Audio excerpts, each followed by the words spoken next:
এক মুসলমান আরেক মুসলমানের মধ্যে 7টি হক রয়েছে, 7টি দায়িত্ব রয়েছে, গুরুত্বপূর্ণ দায়িত্ব, গুরুত্বপূর্ণ হক। এটা একজন আরেকজনের সঙ্গে, এক পরিবার আরেক পরিবারের সঙ্গে, এক পাড়া আরেক পাড়ার সঙ্গে, এক গ্রাম আরেক গ্রামের সঙ্গে, এক থানা আরেক থানার সঙ্গে, এক জেলা আরেক জেলার সঙ্গে, এক দেশ আরেক দেশের সঙ্গে, এরকমভাবে সম্পর্কগুলো রয়েছে। এই জন্য আমার নবী পাক বলেন, 1 নাম্বার, এক মুসলমান আরেক মুসলমানের মধ্যে 7টি হক রয়েছে। তন্মধ্যে 1 নম্বরে হলো সাক্ষাতে এক মুসলমান আরেক মুসলমানের মধ্যে, এক ভাই আরেক ভাইয়ের মধ্যে যেন সাক্ষাৎ ঘটে যায়, তখন সালাম দিতে হবে, সালামের জবাব দিতে হবে। সালামের যদি আদান প্রদান যদি আমার উম্মতের মধ্যে হয়ে যায়, আমার নবী পাক বলেন যে সালাম আগে আগে দেওয়ার জন্যে প্রতিযোগিতামূলক, যিনি আগে আগে সালাম দিবে, আগে আগে সালাম দিবে, আমি নবী বললাম, আল্লাহর নবী বলেন ওই ফ্যামিলি পরিবারের উপরে আল্লাহর তরফ থেকে রহমত নাজিল হইতেই থাকবে। আমার ঢাকা গাজীপুরের ভাইয়ারা, তাহলে একজন ভাই আরেক ভাইয়ের মধ্যে সালাম আদান প্রদান করতে হবে। বুখারী শরীফের হাদিস 5741 নম্বর হাদিস, আমার প্রিয় নবী পাক বলেন, আসসালামু ক্বাবলাল কালাম। আগে হলো সালাম, তারপরে হলো কালাম। কালাম হলো আরবি শব্দ, তার অর্থ হচ্ছে, কালাম শব্দের অর্থ হচ্ছে বাণী বা কথা। এই জন্য একজন ভাইয়ের সঙ্গে আরেকজন ভাইয়ের সঙ্গে সাক্ষাতে আগে সালাম দিতে হবে। এমনভাবে বলা যাবে না, আব্দুর রহমান ভাই আসসালামু আলাইকুম, আব্দুল করিম ভাই আসসালামু আলাইকুম, ভাই আসসালামু আলাইকুম, ভাই কেমন আছেন, আসসালামু আলাইকুম, এটা বলা যাবে না। আগে সালাম দিতে হবে। হাদিসে কারিমায় আমার নবী পাক বলেন, আগে যিনি সালাম দিবে আল্লাহ পাক তাকে পুরস্কার দান করবেন। আল্লাহ পাক তার আমল নামায় 90টি নেকি আল্লাহ পাক তার আমল নামা লিখে দিবেন। ও আমার ভাইয়ারা, তারপরে যিনি সালামের জবাব দিলেন আল্লাহ পাক তাকে বিফলে দিবেন না, তার আমল নামায় আল্লাহ পাক 10টি নেকি তার আমল নামা লিখে দিবেন। এই জন্য যিনি আগে সালাম দিবে তার জন্যে আল্লাহ পাক বাজেট করেছেন 90টি নেকি, আবার যিনি সালামের জবাব দিবে তার জন্য হলো 10টি নেকি। কিন্তু সালাম দেওয়া সুন্নাত, যিনি সালামের জবাব দিবে সালামের জবাব দেওয়া কিন্তু ওয়াজিব। এই জন্য সালামের জবাব দেওয়া খুব গুরুত্বপূর্ণ বিষয়। সালাম কিভাবে দিবেন? হযরত উসমান গনি জিন্নুরাইন, আমার নবী পাকের মেয়ের জামাতা, আমার প্রিয় নবী পাকের জামাই প্রথম একটি মেয়ে বিয়ে করেছিলেন উসমান গনি জিন্নুরাইন। আমার নবী পাকের প্রথম একটি মেয়েকে তিনি বিয়ে করেছেন। ওই বিয়েটি আল্লাহর হুকুমে ইন্তেকাল করেছেন।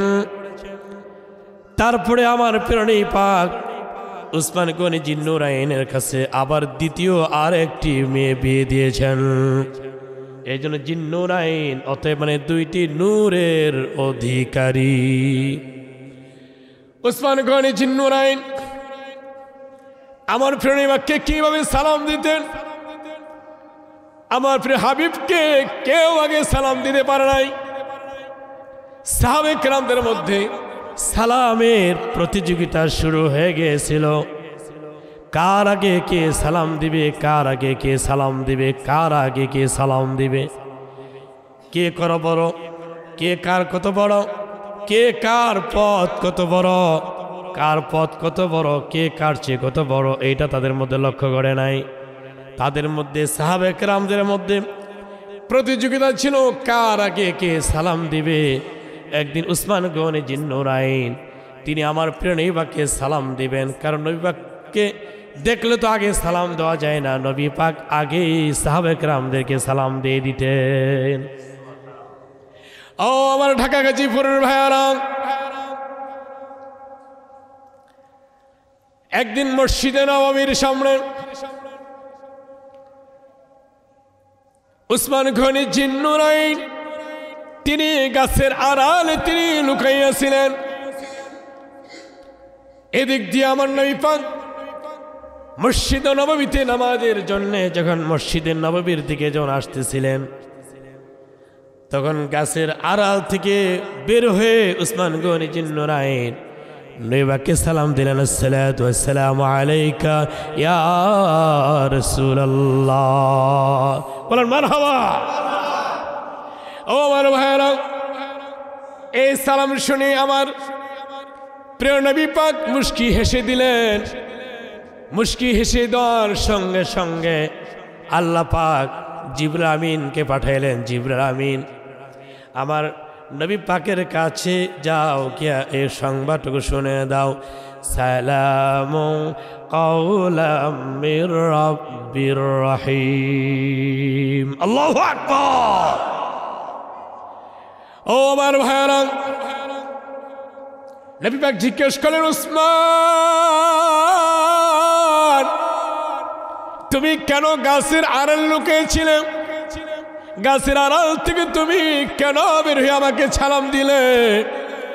উসমান গনি জিন্নুরাইন তিনি বললেন, ইয়া রাসূলুল্লাহ ইয়া হাবিবাল্লাহ, নবী গো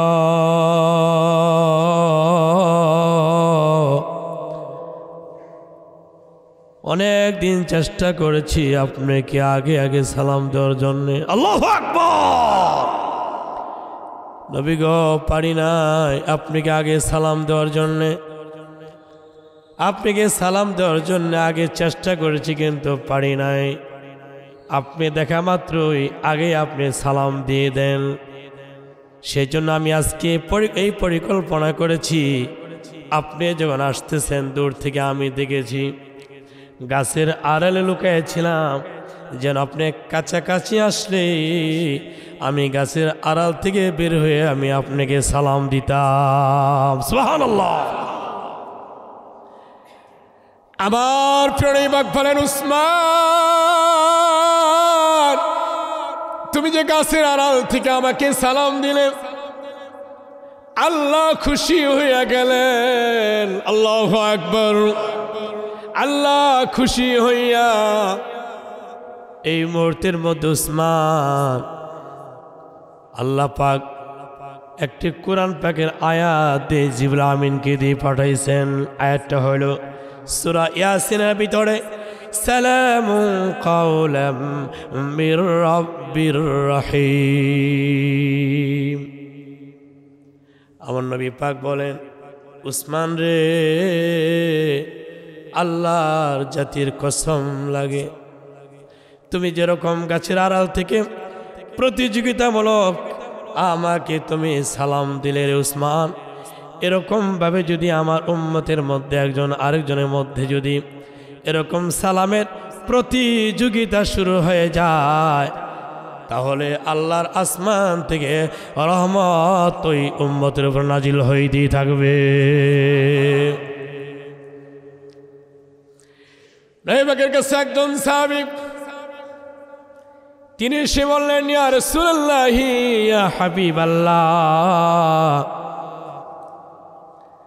সাকিব গোত্রের সঙ্গে আমাদের তো একটা ঝগড়া হয়ে গেছে গো নবীজি। কল কি নিয়া?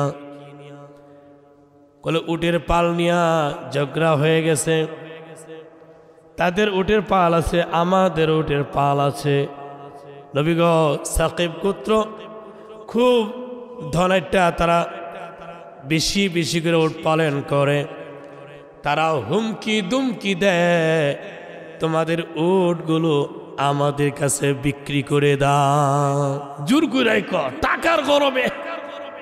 নবী গো টাকার গরমে কয় তোমাদের পালে যে উট আছে সব নিয়ে আমার কাছে বিক্রি করে দাও।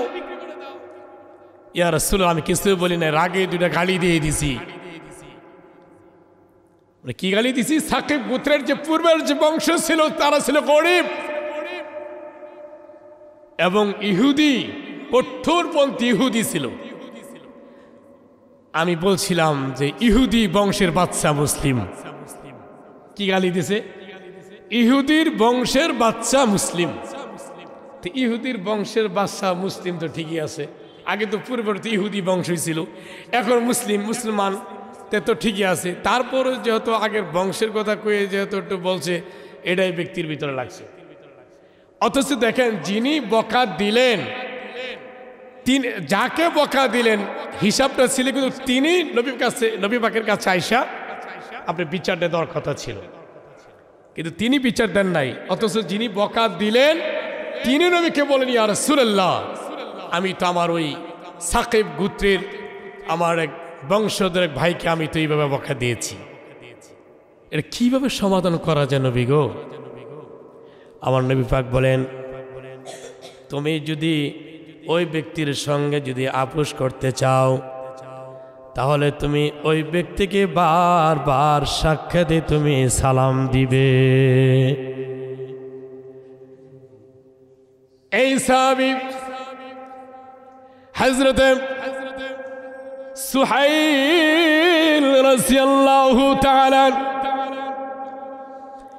তিনি যে বকা দিয়েছিলেন, যাকে বকা দিয়েছিলেন বংশের ইহুদির সন্তান, ইহুদির বংশের মুসলিম, ইহুদি বংশের বাচ্চা মুসলিম বলে যে বকা দিয়েছিলেন, এখন হযরতে সুহাইল রাদিয়াল্লাহু তাআলা যাকে এই বকাটা দিয়েছিলেন, কটু কথাটা বলেছিলেন, তাকে বারবার সালাম দে, বারবার সালাম দে, বারবার সালাম দে।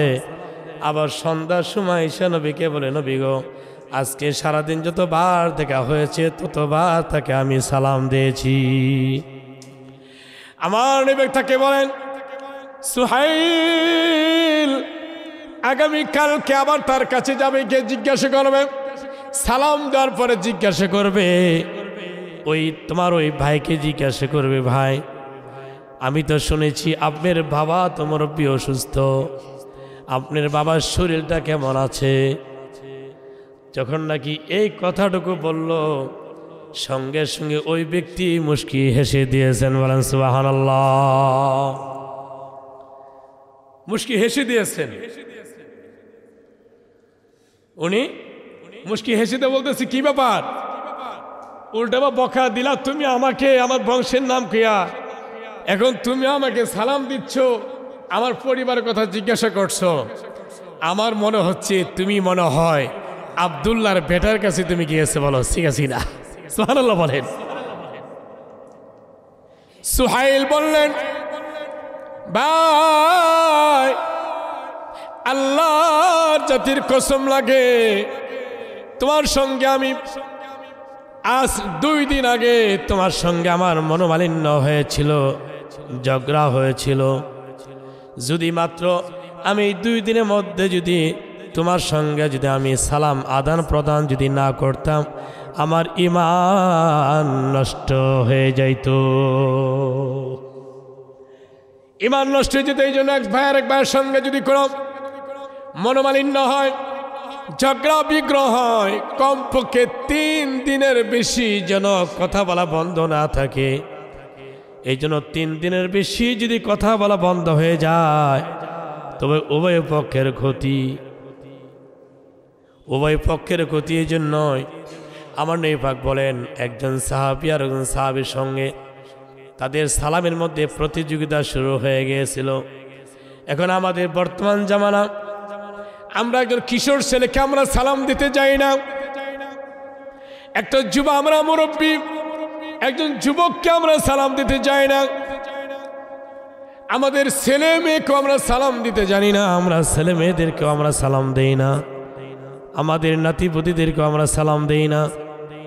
আমাদের নাতিপুতিদেরকে যদি আমরা নানা হিসাবে, দাদা হিসাবে ঘন ঘন সালাম দিতাম, আমাদের ছেলে মেয়েদেরকে যদি আমরা ঘন ঘন সালাম দিতাম, আমার ছেলে মেয়েদেরকে নতুন করে সালাম শিখাইতে হইতো না, যখন নাকি দেখতো আমার বাবা তো আমার দেখলেই তো আমার সালাম দেয়, আমার বাবা তো মুরব্বী, আমার বাবা তো আমার গুরু, অতএব আমার বাবা যে আমাকে সালাম দেয় আসল তো এটা তো ঠিক হচ্ছে না, এমনিতে বুঝে আসতে বলেন ঠিক কিনা?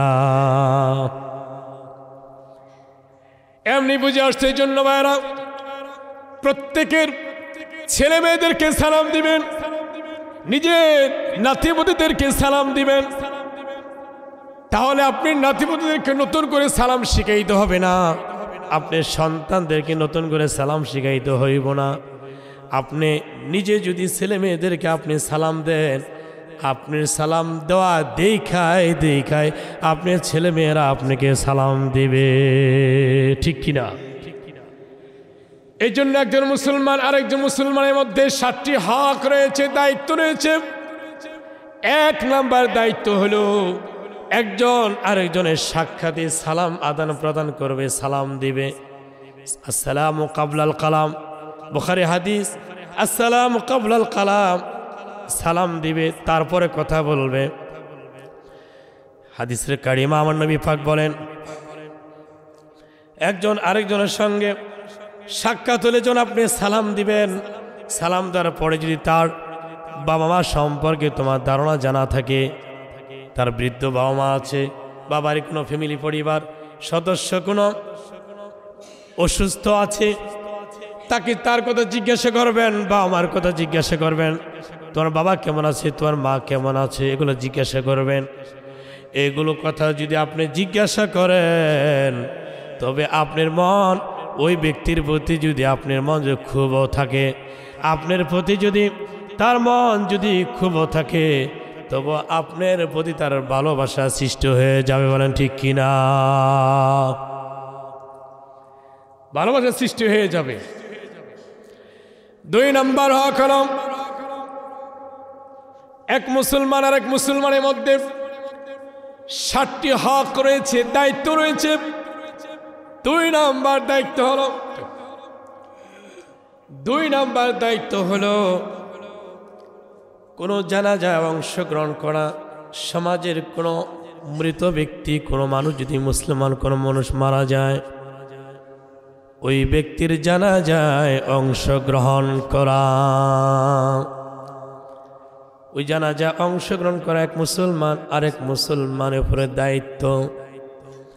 এই জন্য আপনার আত্মীয় স্বজন হোক, সমাজের হোক, গরিব হোক, নিঃস্ব হোক, যেই হোক, কোনো মুসলমান যদি মৃত্যুবরণ করে, ওই ব্যক্তির জানাজায় অংশগ্রহণ করা লাগবে। এটা একজন মুসলমান আরেক মুসলমানের মধ্যে এটা তার দায়িত্বের মধ্যে পড়ে। এই জন্য কোনো ব্যক্তি মৃত্যুবরণ করলে তার কাছে যাবে, তাকে সান্ত্বনা দিবে। যদি তাদের দাপন কাপনের যদি কোনো ব্যবস্থা না থাকে, দাপন কাপনের ব্যবস্থা করতে হবে। ওই আপনি সমাজে মানুষটা মারা গেল, তার ব্যক্তি লাশ কবর দেওয়ার মতো যদি কোনো জায়গা না থাকে, তবে আপনার দয়া করে, মায়া করে, মেহরবানি করে ওই ব্যক্তিকার যদি আপনার জায়গার মধ্যে যদি আপনি তাকে মাটি দেওয়ার সুযোগ সুবিধা করে দেন, কবর দেওয়ার জন্য সুযোগ সুবিধা করে দেন, কমপক্ষে আল্লাহ রাসূল আপনার উপরে খুশি হয়ে যাবে, বলেন ঠিক কিনা?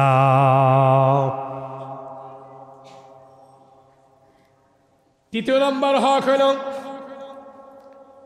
এক মুসলমান আরেক মুসলমান, এক পরিবার আরেক পরিবার, এক সমাজ আরেক সমাজ, এক গ্রাম আরেক গ্রাম, এক ইউনিয়ন আরেক ইউনিয়ন, এক থানা আরেক থানা, এক জেলা আরেক জেলা, এক দেশ আরেক দেশ। সম্পর্ক 7টি বিষয় রয়েছে। এক মুসলমান আরেক মুসলমানের উপরে 7টি হকের মধ্যে তৃতীয় নম্বর হক হইল আপনার সমাজে যদি কোনো মানুষ অসুস্থ থাকে তাকে দেখতে যাওয়া। একজন রোগীকে যখন দেখতে যাইবেন তোর মধ্যে 3টি কাজ সুন্নত। একজন রোগীকে যখন দেখতে যাবেন 3টি কাজ করা সুন্নত। 1 নম্বরে হলো রোগীকে যখন দেখতে যাবেন খালি হাতে যাবেন না, কিছু ফল ফ্রুট নিয়ে যাবেন। অতএব মানে রুগীর জন্য খাওয়ার জন্য যেটা উপযোগী, ওই রুগীর খাওয়ার জন্য যেটা উপযোগী ওই কিছু নিয়ে যাবেন, ফল ফ্রুট নিয়ে যাবেন। 1 নম্বর সুন্নত। 2 নাম্বার সুন্নত হলো রোগী যদি গরিব হয় ওই রোগীকে চিকিৎসার জন্য আপনার সামর্থ্যের উপরে কিছু সাহায্য করা। রোগী দেখতে যাবেন, ফল ফ্রুট নিয়ে যাবেন, আর রোগী যদি গরিব হয়, গরিব ফ্যামিলি পরিবার হয়, আপনার সামর্থ্য অনুযায়ী তাকে কিছু নগদ অর্থ দান করবেন, যেন তিনি আপনার টাকা ঔষধ কিনতে পারে বা চিকিৎসা যেন করতে পারে। এগুলো 2টা সুন্নত। রোগী দেখার 3 নাম্বার সুন্নত হলো রোগীর জন্য আল্লাহর কাছে খাস করে দোয়া করবে, আল্লাহ আমার এই রোগী আমার পড়শি আত্মীয়, আমার ভাই, আমার চাচা, আমার দাদা, আমার নানা, যাই হোক, তার জন্যে আল্লাহর কাছে ক্ষমা চাওয়া, তার জন্যে আল্লাহর কাছে সুস্থতার জন্যে দোয়া করা। সুস্থতা কত দাম! পয়গম্বর মূসা আলাইহিস সালাম আল্লাহর কাছে জিজ্ঞেস করছিলেন, হে আল্লাহ, এই পৃথিবীতে সবচেয়ে বড় নিয়ামত কোনটি আমি জানতে চাই। পয়গম্বর মূসা আল্লাহর কাছে যখন বললেন, আল্লাহ বললেন, পয়গম্বর মূসা রে, জবাবটা আজকে দিমু না, জবাবটা কয়দিন পরে দিমু। এই কথার মধ্যে রহস্য আছে না নাই? রহস্য আছে। আল্লাহ তো নগদ নগদ জবাব দেয়, কিন্তু পয়গম্বর মূসা আলাইহিস সালাম তো এই কথা বললেন, সবচেয়ে বড় নিয়ামত কোনটি? আল্লাহ তো ইচ্ছে করে নগদ জবাব দিতে পারত। কি বললেন? পয়গম্বর মূসা, জবাবটা কয়দিন পরে দিচ্ছি। ওই দিন থেকে পয়গম্বর মূসা আলাইহিস সালামের শরীরের ভিতরে এত জ্বর, কাঁপুনি জ্বর শুরু হয়ে গেছে। কাঁপুনি জ্বর। এখন কাঁপুনি জ্বরের মধ্যে বিভিন্ন রকমের আল্লাহর পরীক্ষা, বিভিন্ন রকমের বিচার আসতে শুরু করেছে পয়গম্বর মূসা আলাইহিস সালামের উপরে। যখন নাকি বিচার, বিভিন্ন রকমের নালিশ তার কাছে আসতেছে, বিচার করার জন্যে, পয়গম্বর মূসা, আপনি আমার এটা বিচার করে দেন, এটা বিচার করে দেন, এটা বিচার করে দেন। ওটার ভিতরে একটু খারাপ লাগে। পয়গম্বর মূসা আলাইহিস সালামের ভিতরে একটু খারাপ লাগে, বিরক্তিবোধ করতেছেন। পয়গম্বর মূসা যখন ওই মানুষগুলো দেখে যখন বিরক্তিবোধ করতেছেন, এরপরে মানুষ বিচার নিয়ে আসতে আসতে এক ইহুদি পরিবার আসছে। এক ইহুদি পরিবার আরেক ইহুদি পরিবারের মধ্যে, তাদের মধ্যে ঝগড়া। এই ঝগড়াকে সমাধান করার জন্য পয়গম্বর মূসার কাছে আসছে। সুবহানাল্লাহ বলেন। মূসা জিজ্ঞেস করছে যে, তুমিও ইহুদি, তোমরাও ইহুদি, ইহুদি ইহুদি ফ্যামিলি পরিবার, আমার কাছে সমাধানের জন্য আসছো যে? তোমাদের তো ঠাকুর মশাই আছে, ফেরাউন আছে, তোমাদের ফেরাউনের কাছে তো গেল না। ওই গরিব ইহুদি পরিবার, 2 পরিবার বলতেছে যে, পয়গম্বর মূসা, ভগবানের কসম, আমাদের উজ্জার কসম, লাতের কসম। উজ্জা হলো তাদের মূর্তি পূজার সবচেয়ে বড় দামি মূর্তি পূজাকে উজ্জা বলা হয়। আর লাত হলো মূর্তি পূজাদের মধ্যে সবচেয়ে বড় দামি মূর্তি হলো লাত।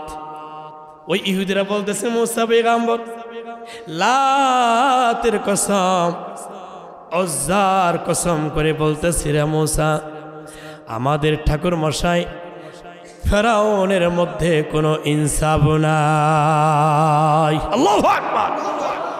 পয়গম্বর মূসা, তোমার মধ্যে ইনসাফ আছে, এই জন্যই তোমার কাছে এসেছি সমাধান করার জন্য। পয়গম্বর মূসা বললেন, আজকে চলে যাও, আগামীকালকে আইসো, তোমাদের ঝগড়াটা সমাধান করে দিব। মাঝখানে একটা শব্দ বলে নাই ইনশাআল্লাহ। পয়গম্বর মূসা ইনশাআল্লাহ বলেন নাই। আল্লাহ রাগান্বিত হইয়া পয়গম্বর মূসা আলাইহিস সালামকে বললেন, ইয়া বুনাইয়াম মারকাম মা'ানা ইয়া মূসা, আপনি যে আগামীকালকে যে ওদেরকে আসার জন্য বললেন, আগামীকাল পর্যন্ত আমি আপনাকে দুনিয়াতে বেঁচে রাখবো কিনা, হায়াত আছে কিনা, এটা একবার ভাবছেন কিনা? মুসা পয়গম্বর আল্লাহ এটা আমার ভুলে গেছে। অতএব আপনি ইনশাল্লাহ বলেন না কেন?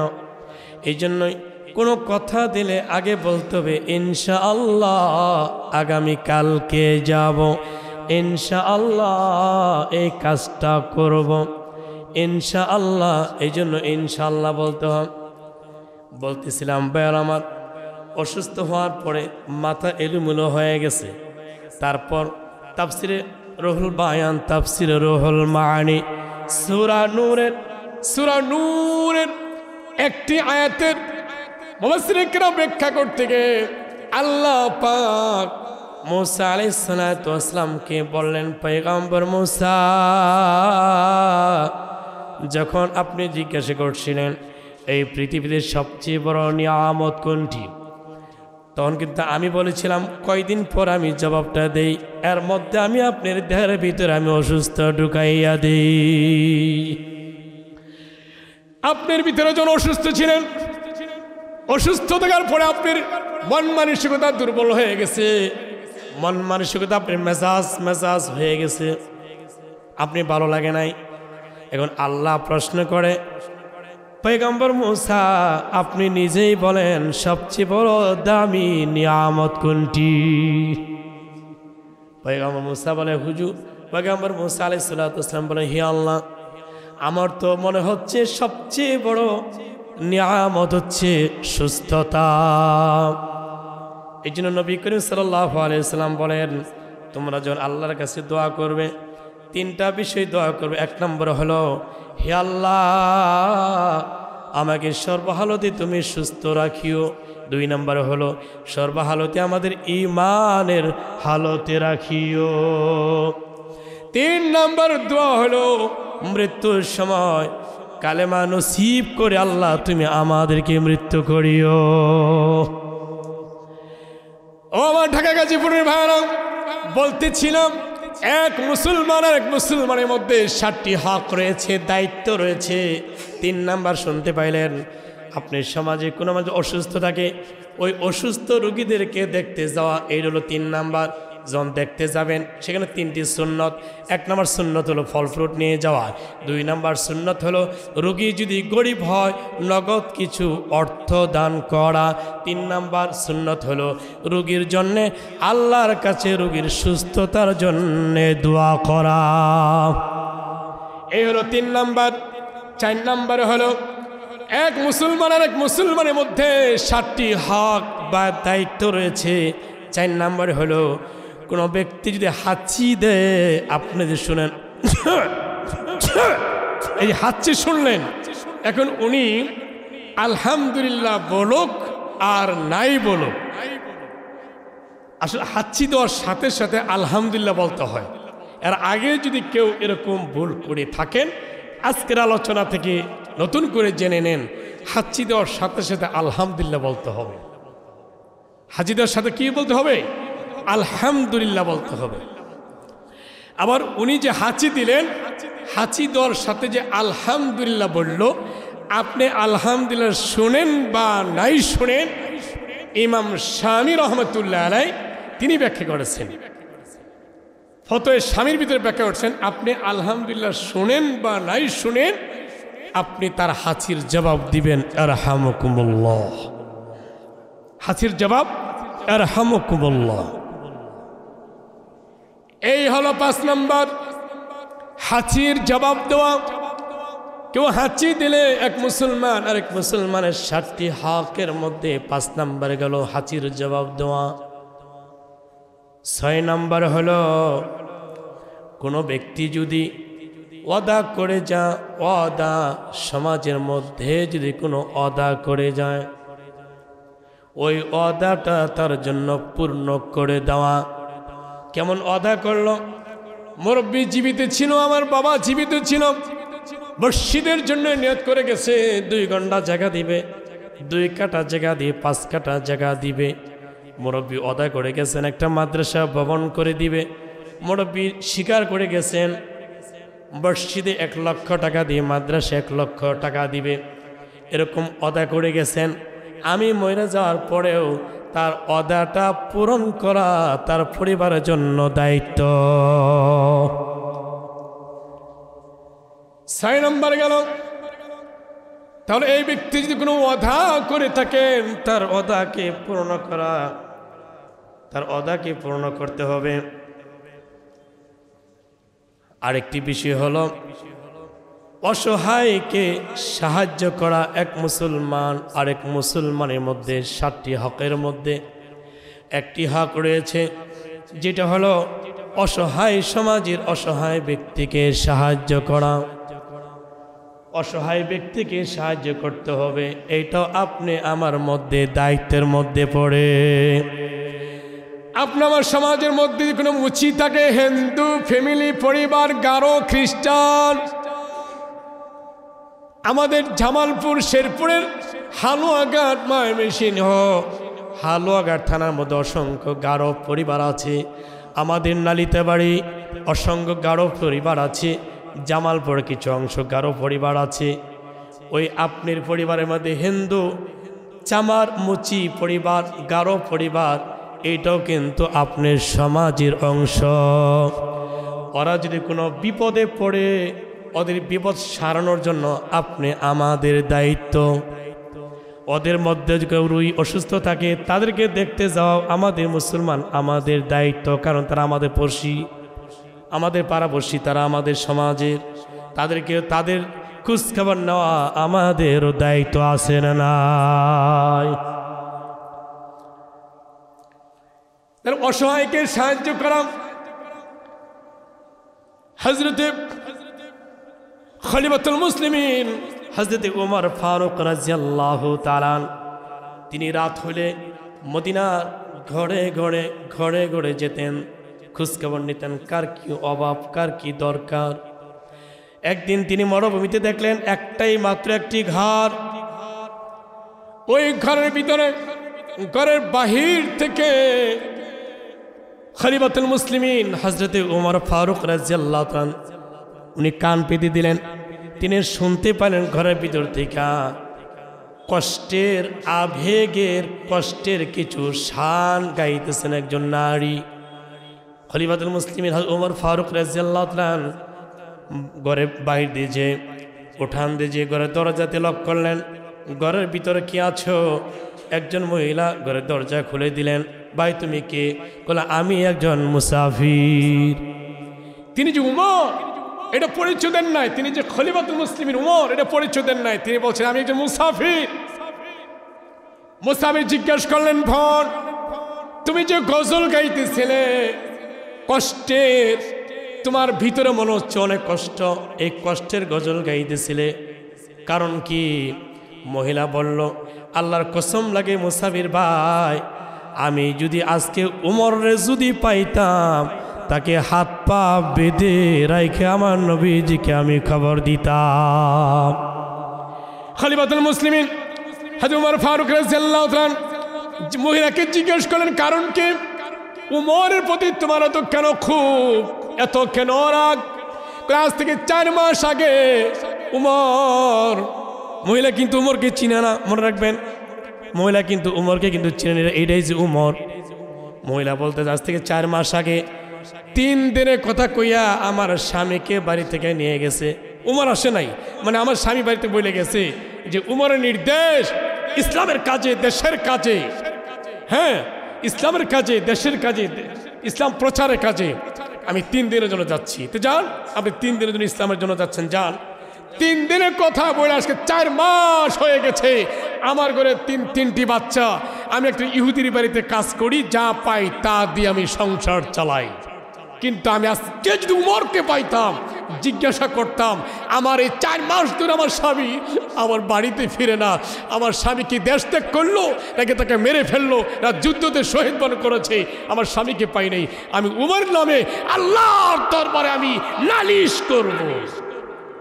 মহিলা যখন এই কথা বললেন, খলিফাতুল মুসলিমিন হযরত ওমর ফারুক রাদিয়াল্লাহু তাআলা মহিলাকে বললেন বোন আমি কথা দিলাম আগামীকালকে ইনশাআল্লাহ তুমি উমরের দরবারে যাইবা, আমি তোমার পক্ষ হইয়া উমরের কাছে তোমার বিষয়টি নালিশ করব। বলা যাবে নি সুবহানাল্লাহ? অথচ তিনি নিজেই কিন্তু উমর যখন নাকি আগামীকাল উমর খানকে আসলো, উমরের দরবারে আসলো, উমরের দরবারে আসার সাথে সাথে উমর তার এই মিম্বরের মধ্যে উমর বসা, আর ওই মহিলাকে দেখে উমর বলতেছিলেন, বোন তোমার যত অভিযোগ আছে, তোমার সব অভিযোগগুলো তুমি আমাকে বলো। অভিযোগ তো আগেই জানেন। মহিলা জিজ্ঞেস করলো, তাহলে তুমি কে? মিম্বরে বসে আছো? আমি তো খলিফাতুল মুসলিমিন উমর। মহিলা করলো, সাদ্দাকা উনহু ইয়ান নাস, আমি বিশ্বাস করি না তুমি যে উমরের, আমি তোমাকে বিশ্বাস করি না। তুমি উমর না, তুমি উমর হইতে পারো না। উমর যদি হইতো আমি জানতাম। মদিনা প্রত্যেকটা ঘরে ঘরে যাইতে তিনি খোঁজখবর নিতেন। উমর বলেন, বোন আমাকে ক্ষমা করে দাও, আমি খলিফাতুল মুসলিমিন উমর আসলে রাষ্ট্রীয় কাজের ব্যস্ততার কারণে মরুভূমির মধ্যে মাত্র তোমার একটি ঘর, একটি বাড়ি, ওই বাড়িতে আমার যাওয়া পড়ে নাই। আর তোমার স্বামী যে শহীদ বরণ করেছে যুদ্ধের ময়দানে, এইটা আমি জানা সত্ত্বেও তোমার বাড়ি আমার চিনা ছিল না, জানাও ছিল না। তোমার বাড়িতে আমি সংবাদ দিতে পারি নাই। আমার প্রিয় নবী পাকের হুকুমে ওই মদিনায় তোমার স্বামীকে দাফন করা হয়েছে। মহিলা বলল, আলহামদুলিল্লাহ। খলিফাতুল মুসলিমিন জিজ্ঞেস করলেন, তুমি আলহামদুলিল্লাহ বললা কেন? আলহামদুলিল্লাহ এজন্যই বলছি, আমার স্বামী দ্বীনের জন্য, ইসলামের জন্য যাওয়ার পরে তিনি পবিত্র শহীদ বরণ করেছেন। এটা খুশি হয়ে আমি একজন শহীদার স্ত্রী হিসাবে আল্লাহর দরবারে উঠব, এই জন্যই আমি আলহামদুলিল্লাহ কৃতজ্ঞতা প্রকাশ করলাম। সুবহানাল্লাহ। উমর বললেন, বোন তুমি আমাকে মাফ করে দাও, ক্ষমা করে দাও। আজকের পর থেকে তোমার সংসার, ফ্যামিলি, পরিবারের তোমার 3টি সন্তান রয়েছে, যত দায়ভার আছে, দায়িত্ব আছে, এই মদিনার বাইতুল মাল থেকে গ্রহণ করা হবে। বলেন সুবহানাল্লাহ। আর এখন আমাদের দেশের বাইতুল মাল মানে রাষ্ট্রীয় এতিম, গরিব, মিসকিন, কানা, নেংরা, বিধবা, এদের ভাতা আলহামদুলিল্লাহ কলম দিয়ে স্বাক্ষর দিয়ে লক্ষ লক্ষ এতিমের ভাতা, কানাদের ভাতা, অসহায়দের ভাতা, বয়স্ক ভাতা এরা আত্মসাৎ করে। এরকম আছে না নাই? আছে না নাই? আর মদিনায় এই বাইতুল মাল থেকে অসংখ্য গরিবকে সাহায্য করতেন খলিফাতুল মুসলিমিন। এই শিক্ষাগুলো আমাদের দরকার আছে না নাই? আজকে আমরা সংক্ষেপ জুমার আলোচনা থেকে জানতে পারলাম, এক মুসলমান আরেক মুসলমানের মধ্যে 7টি হক বা দায়িত্ব রয়েছে। আল্লাহ পাক বিষয়টির উপর আমাদের সকলকে আমল করার তৌফিক দান করেন। সকল বলে আল্লাহুম্মা আমিন। ভাই প্রত্যেকটা কাতার থেকে আলহামদুলিল্লাহ একজন করে দাঁড়া যান, প্রত্যেক কাতার ভাই।